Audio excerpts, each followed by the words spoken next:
Time now for Focus. And as the French Air Force prepares to take part in Bastille Day celebrations on Friday, we have a report on one of their sections, the one in charge of flying home French soldiers who've been injured abroad. It's based in Villacoublay, near Paris, and France 24 reporters caught up with its only female commander. They also became the first TV crew to film a simulated rescue operation.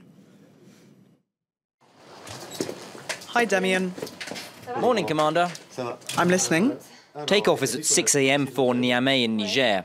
There's one casualty. The doctors are checking the plane now. They've just arrived. A pilot and her medical team have just 3 hours to prepare for a rescue mission. Today is a training exercise, but it's being treated as the real thing. Squadron leader Emily has been flying for 10 years. She began as a fighter pilot before joining Airlift Squadron 60 to save and rescue injured personnel. Emily often works in volatile zones. She can't show her face for safety reasons. I chose the Air Force because I wanted to represent my country. The Air Force was a good fit with my value system, my love of France, and also, of course, it allowed me to be a pilot. I've always loved flying. Her plane, a 20-metre-long Falcon 2000, can transport up to 2 badly injured people. We check that there are no technical issues with the plane, so that we don't have any problems once we're out of French airspace. Before takeoff, one final look at the terrain ahead. Being a pilot with the ET-60, Emily can never really switch off. She has to be ready 24 hours a day, 7 days a week. You do just get used to it over time. There are, of course, times we're not able to fly, and then there are times when we're on a mission. There's a plan A and a plan B, and we're constantly having to adapt to a changing situation. Long term, it's a bit tiring, but there's also no set routine, so it's not that bad. The medical unit on board usually consists of 6 people. If it's a particularly serious case, there can be more. Overseas medical evacuations are a vital part of what the French Air Force does, but the public's not always aware of what the work consists of.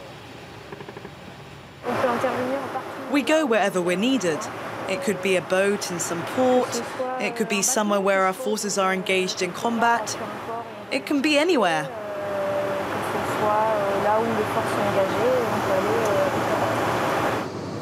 This plane has been configured for a mock military medical evacuation, or MEDEVAC for short. Today, a dummy is standing in for the real thing. The doctors asked us to clear this probe because it's blocked.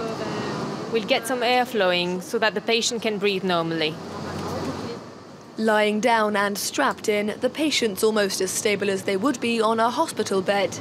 But the team does have to adapt to the turbulence and constant noise. Seeing as you can't really hear anything with a stethoscope and a plane, we analyse a patient's stats with an echograph to see if enough oxygen's getting into their lungs. We use it to make sure that they haven't started hemorrhaging during the flight. Emily's job allows her to combine her 2 passions, flying and helping people. It keeps morale up when troops know that a Falcon will come to pick them up, day and night, if they need us. We're not engaged in direct warfare. Our job is to bring the injured back. It's really rewarding. When the plane returns to base, paramedics are waiting to take the patient to a military hospital.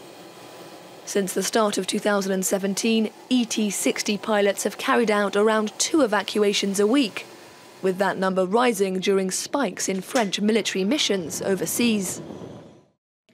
For more on this, I'm now joined in the studio by Lieutenant Colonel Pierre Zelinsky. He used to be a commander on that very airbase in Villacoublay. Hello, thank you very much indeed. Thank you very much indeed for coming in. So, what was it like working there? Well, I've spent 13 years in that unit, that squadron, from 2004 until this year, and it was really exciting. Exciting for many reasons, but if we want to talk specifically about that mission of MEDEVAC, medical evacuation, then I would say that it's probably one of the most rewarding missions that you can ever carry out, simply because you're directly helping to save lives, and that's really incredible. I mean, that's something that you just can't forget. Personally, I've taken part to as many as 60 different medevacs on very different territories like Afghanistan, Africa, South America, and so on. So it's a mission that is really exciting and really rewarding in the world. What are the most difficult aspects of the job, though? Well, actually, once again, if I want to connect that question to the specific aspect of the mission itself, medical evacuation, I would say that the first parameter that you need to take into account is the state of the patient, because, of course, you cannot fly a patient as you would with a normal passenger. You try to avoid turbulence and so on. These are actually things that you can't always avoid, but you do your best actually to do that. But I would say the main problem that can occur is related to the air pressure, actually, which of course decreases in altitude, and some pathologies can be affected by that air pressure drop. So you need to take that into account, because your airplane might be limited in altitude and therefore cannot fly as far as it would without that constraint.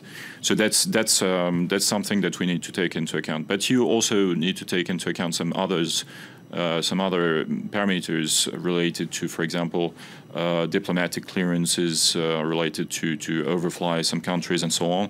Because, as you can guess, time is critical here, and you just can't waste time. That's impossible. I mean, the main concept of MEDEVAC is that you just cannot accept to waste any time at all during the whole transfer process. And there have been countries that have got in the way of a smooth evacuation? No, that hardly happens. But actually, the administration process can take a bit of time, and we need to trigger that process as soon as possible, so that we are sure that no time is wasted, and that is where we are trained for, and that's what we do 24 hours a day, all year. Now, it's only very recently that you left. Did you always feel like you had the support of the government and the adequate means to do your job properly? Yeah, actually, that question is actually good, but as you can guess, the medical support for soldiers deployed overseas is essential, because it directly contributes to the morale of troops, as Major Emilie said in the report. When you're a soldier, that you're fighting on the ground, knowing that you have a Falcon 900 or 2000 that will be ready in no time. I mean, in France, we do it in no time. It's one of the best in the world, the best delay in the world. Knowing that actually contributes to directly to your morale, and you will be, relieved to know that somebody cares for you and will do it as fast as possible. Now, you just mentioned her. In this report, we meet the first female commander in this particular squadron. What's it like for women generally working on this particular airbase? It's no difference between women and men. They all work together. And by the way, our squadron has one of the highest rates of women actually in its ranks. As high as 30 to 40% in some services. I will just remind you that the average rate for the French Air Force is 23%, so we're far above that, you know. And I mean, it's great. It's fantastic to have the opportunity to work with women, because they have their special sensitivity about things, and especially in medical evacuations. What is that, do you think, then? What do women bring to these missions that's different? I would say maybe some special care about the patient and so on. Doesn't mean that men don't care. That's not what I mean. But it brings a different way of seeing things and aborting the mission. So that's something I would say. All right, well, they're definitely carrying out some very important work. Thank you very much indeed for coming in to tell us all about it, and thank you for all your hard work. Pierre Zielinski, Lieutenant Colonel, thank you very much.